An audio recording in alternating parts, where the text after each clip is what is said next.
んにちは。モナコのもう一品クッキングです。今日も見てくださってありがとうございます。今日はね、さつまいもの時期になったので、さつまいもを麹で発酵させてさつまいもあんを作りたいと思います。あんこですね。そのまま食べてもいいし、お湯で割って甘酒とかにも使用できます。はい、お願いします。これね、さつまいもこれだけ蒸しました。蒸してちょっと冷めたさつまいもです。小さいですけど、これで 700g ぐらいありました。これをね、皮を剥いて炊飯器で保温して8時間ほど置きます。これは乾燥麹 300g あります。これとこれ使いますよ。そしてあんこのゆるさはね、お水っていうか60ぐらいのぬるま湯を使ってね、やわさを調節していきます。はい、お願いします。そしたらこの蒸した芋をね、皮を剥いていきます。今蒸した芋の皮を剥いて、この炊飯ジャーにね入れていきますよ。皮はねそのまま食べても体にいいからね、汚れた部分だけ取ってもいいし、全部剥いてもどちらでもいいです。好みでね。私は大雑把に取ってところどころ皮を残してもいいかなと思います。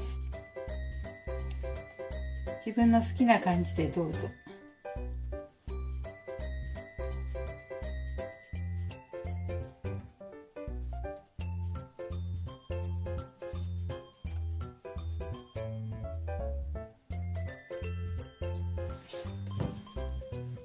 で、皮を全部剥いてしまいますよ。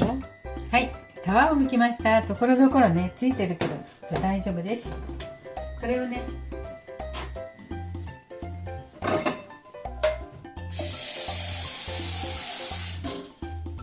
お湯を沸かしますね。今度はお湯を沸かして、お湯で混ぜてあんこをちょっとねやわくしますよ。あんこじゃなかった、これを潰してね、よっしょいくんですけどね、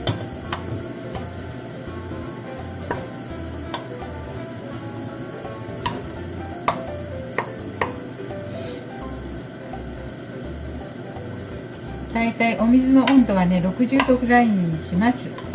60度以上ではちょっと菌が死んでしまうので、あんのね柔らかさはね自分で適当に好みの柔らかさになるように量を調節してくださいね。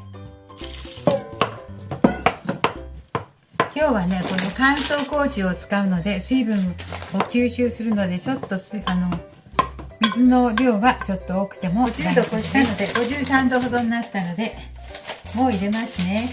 そしてあとはね、炊飯器の保温機能で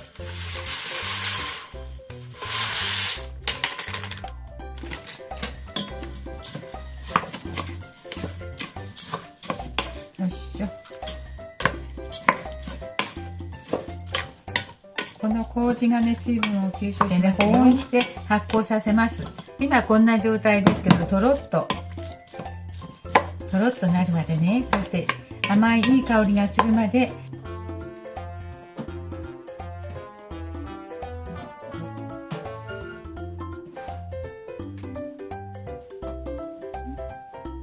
はい、保温します。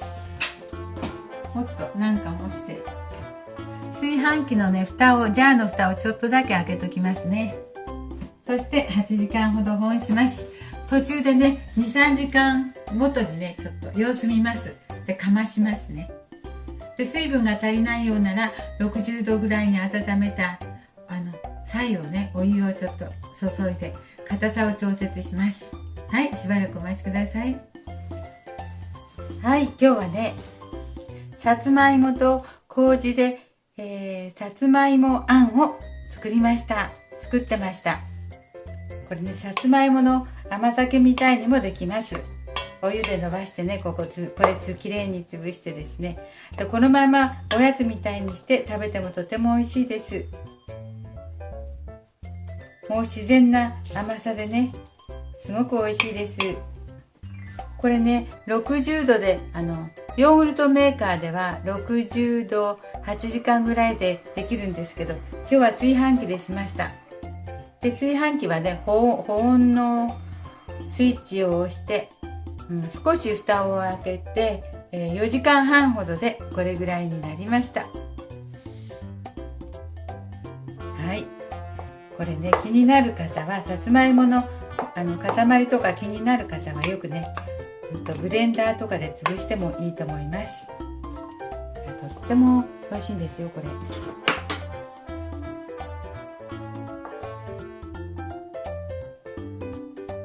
さつまいもあんです。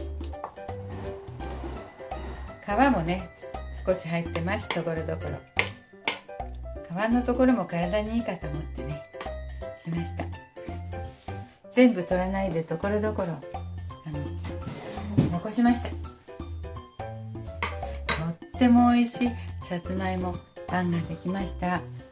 これおやつにね美味しいです。お菓子とかよりも体にいいし、さつまいもなので腸にもいいし、麹も体にいいし、いただいてみます。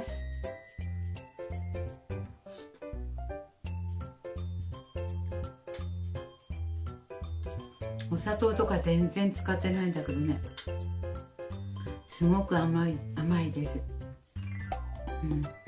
白砂糖の甘さとかじゃなくて、蜂蜜とかねきび砂糖のなんか甘さに似てるっていうか、とてもまろやかで自然な甘さになってます。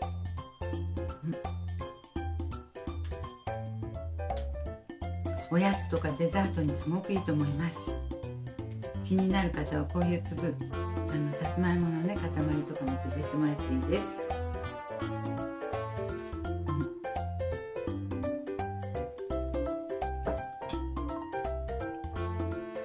とても美味しくできました。はい、体に良くて美味しいので食べてみてください。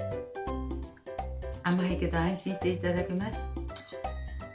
いや、とても美味しいですよ。今日も見てくださってありがとうございます。モナコのもう一品クッキングでした。できましたらチャンネル登録よろしくお願いします。